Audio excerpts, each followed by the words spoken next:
तो प्यारे बच्चों, इस वीडियो में डिस्कस करेंगे डीओई की तरफ से प्रोवाइड किए गए क्लास 9th के लिए mission mathematics question of the day की वर्कशीट को, जो कि 8 नवंबर 2024 डेट के लिए है। दोनों मीडियम में एक साथ। इससे पहले कि सभी वर्कशीट का सॉल्यूशन दोनों मीडियम में अपलोड है। अगर आपने नहीं देखा तो कमेंट में प्लेलिस्ट की लिंक मिलेगी, ओपन करके देख लो दोनों मीडियम वाले। ठीक है, तो सीधा आ जाओ क्वेश्चन पर। In the given figure, show that triangle OPQ congruent triangle ORS। दिए गए चित्र में सिद्ध कीजिए कि त्रिभुज OPQ सर्वांगसम है त्रिभुज ORS के। ये डायग्राम है। सॉल्यूशन देखो। तो बच्चों ध्यान से देखो सॉल्यूशन को। सबसे पहले हम साइड रूल से प्रूव करेंगे, उसके बाद में साइड एंगल साइड रूल से प्रूव करेंगे। दोनों ही इंपॉर्टेंट है, पेपर में बार बार आते हैं। ठीक है, तो ध्यान से देखो। तो इंग्लिश मीडियम वाले बच्चे लिखेंगे गिवन, हिंदी वाले लिखेंगे दिया है। अपने मीडियम के अकॉर्डिंग लिखते चलना। ठीक है, हिंदी वाले लिखेंगे एक वृत्त जिसका केंद्र ओ है, इंग्लिश वाले a circle with centre O. इसके बाद में लिखना है P Q equal R S. देखो ये पी क्यू इक्वल है आर एस के, ये क्वेश्चन में गिवन है, यहाँ पर लिखा गया है। ठीक है, इसके बाद में हम एंगल से भी प्रूव कर देंगे, पहले इसे आप समझो। ठीक है, फिर आगे आपको लिखना है हिंदी मीडियम में सिद्ध करना, इंग्लिश वाले हैव टू प्रूव। क्या सिद्ध करना है कि ये ट्रायंगल इस ट्रायंगल के कॉन्ग्रुएंट है, यानी कि सर्वांगसम है। तो लिखोगे त्रिभुज ओ पी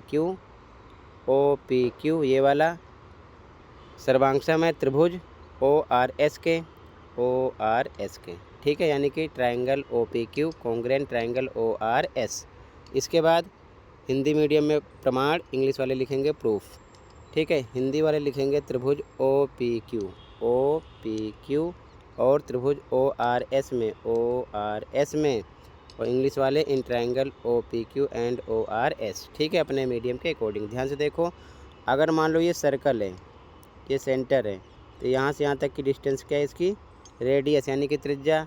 ये भी त्रिज्या, ये भी त्रिज्या, ये भी त्रिज्या, ये भी त्रिज्या, ये भी त्रिज्या, ये सब आपस में क्या होंगी, इक्वल होंगी। ठीक है, ये चीज़ ध्यान में रखना है कॉन्सेप्ट। ठीक है, तो इसमें देखो त्रिज्याएँ कौन कौन सी हैं। एक तो हो गया OP लिखा गया, ये किसके इक्वल होगा, OR की भी त्रिज्या है, लिखा गया। हिंदी में त्रिज्याएँ, इंग्लिश में रेडियाई, अपने मीडियम के अकॉर्डिंग लिखना। ओके, इसी प्रकार फिर से देखो त्रिज्याएँ पहचानो। OQ इक्वल होगा OS के, दोनों त्रिज्याएँ हैं, तो OQ इक्वल OS लिखा गया। हिंदी में लिखो त्रिज्याएँ, इंग्लिश वाले रेडियाई। ठीक है, अब इसी प्रकार ये साइड PQ इक्वल है RS के, ये क्वेश्चन में गिवन है, तो PQ इक्वल RS लिखा गया। हिंदी में लिखो दिया है, इंग्लिश वाले गिवन। रीजन साइड में आपको लिखना है किस रीजन से आप प्रूफ कर रहे हो। ठीक है, यहाँ तक क्लियर है। अब ध्यान से देखो, तीन साइड इक्वल हो चुकी है। ये साइड इसके इक्वल है, ये वाली साइड इसके इक्वल है, ये वाली साइड इसके इक्वल है। तो हम लिख सकते हैं देयरफॉर।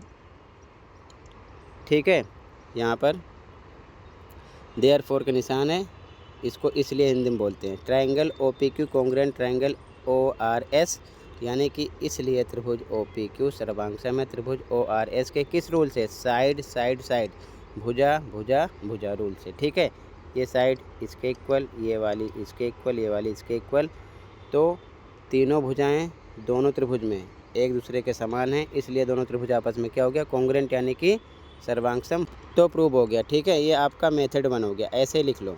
अब मेथड नंबर 2 स्टार्ट करते हैं। साइड एंगल साइड रूल से आप कैसे प्रूव करोगे, इसमें दो साइड एक एंगल का पता होना चाहिए। ठीक है, तो ध्यान से देखो, पहले स्टेप में आपको सेम लिख देना है, दूसरे स्टेप में सेम लिख देना है, तीसरे स्टेप में ये हटा देना है।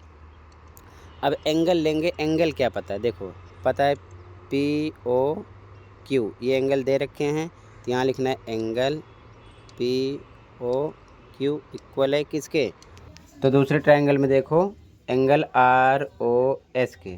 ठीक है, तो लिखेंगे एंगल ROS, बस एक ही चेंजिंग करना है। ठीक है, बाकी ये भी सेम फिर से लिख दो, ये भी सेम फिर से लिख दो, कुछ भी चेंज नहीं करना है। ये भी सेम लिख दो, ये भी सेम लिख दो।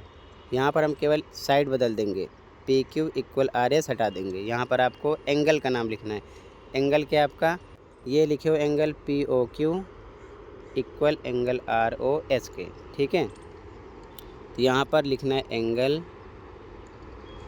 P O Q equal angle R O S के। बाकी दिया है गिवन, सेम ऐसे फिर से लिख दो अपने मीडियम के अकॉर्डिंग, क्योंकि ये पता है।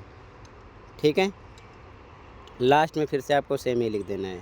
ठीक है, therefore triangle O P Q congruent triangle O R S.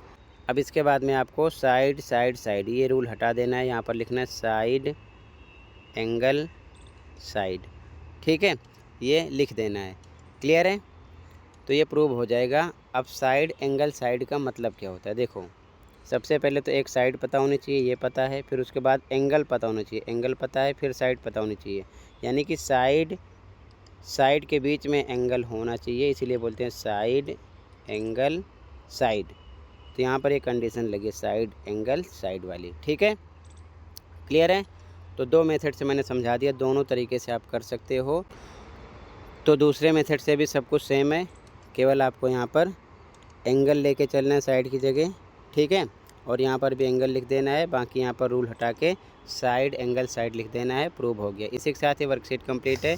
तो ऐसे ही आप दोनों तरीके से कर लो, अच्छे से प्रैक्टिस कर लो, पेपर में ऐसे क्वेश्चन ज़रूर मिलेंगे। ठीक है, तो आज की वीडियो में बस इतना ही था। कहीं पर कोई डाउट है कमेंट कर सकते हो। मिलते हैं अगली वीडियो में। ओके।